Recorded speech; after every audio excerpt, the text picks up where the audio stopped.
क्या आपने कभी सोचा है, अगर एक नारी अपने छोटे से बेटे को पीठ पर बांधकर तलवार हाथ में लेकर अकेले ही हजारों दुश्मनों से भिड़ जाए तो वह दृश्य कैसा होगा?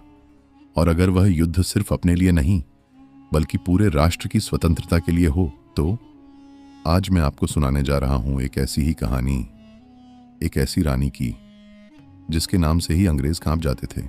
लेकिन इस कहानी का सबसे चौंकाने वाला सच आपको आखिर में पता चलेगा, तो जुड़े रहिएगा, क्योंकि यह सिर्फ इतिहास नहीं बल्कि रोमांच और प्रेरणा से भरी एक अमर गाथा है।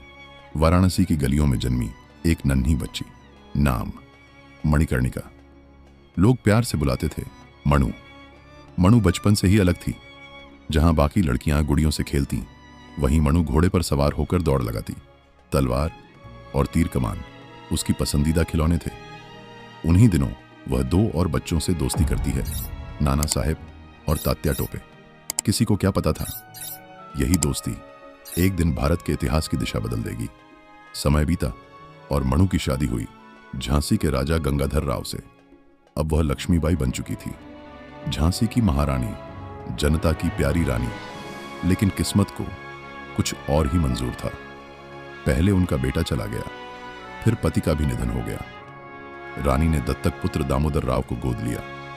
लेकिन तभी अंग्रेजों ने चाल चली, डॉक्ट्रिन ऑफ लैप्स, जिसके तहत कहा गया अगर किसी राजा का अपना बेटा नहीं है तो उसकी रियासत अंग्रेजों की होगी।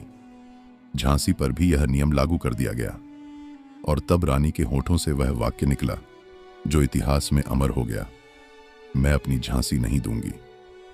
1857 की क्रांति भड़क चुकी थी। देश के कई हिस्सों में अंग्रेजों के खिलाफ विद्रोह हो रहा था। लेकिन असली सवाल था, क्या रानी अकेले अंग्रेजों को रोक पाएंगी? झांसी का किला चारों ओर से घिर चुका था। तोपें गरज रही थीं, गोलियां बरस रही थीं। हर कोई सोच रहा था अब झांसी गिरी की तब। लेकिन तभी किले की ऊंची प्राचीर से एक घोड़े की छलांग सुनाई दी। लोगों ने ऊपर देखा, रानी लक्ष्मीबाई अपने बेटे को पीठ पर बांधे, तलवार लहराते हुए घोड़े बादल पर उड़ान भर रही थीं। किले की प्राचीर से छलांग लगाने का यह दृश्य आज भी इतिहास के पन्नों में जिंदा है। पर असली सवाल अब भी वही था, क्या रानी इस छलांग के बाद बच पाई? क्या उन्होंने अंग्रेजों को मात दी, या यह उनके जीवन का आखिरी अध्याय था? झांसी छोड़ने के बाद रानी पहुंची ग्वालियर। वहां तात्या टोपे से मिली। दोनों ने मिलकर अंग्रेजों के खिलाफ मोर्चा संभाला। लेकिन अंग्रेजों की सेना बहुत मजबूत थी। 18 जून 1898 ग्वालियर के पास कोटा की सराय युद्ध भूमि खून से लाल हो चुकी थी। रानी घोड़े पर सवार होकर दुश्मनों को चीर रही थीं। उनकी तलवार से आग की लपटें मानो निकल रही थीं।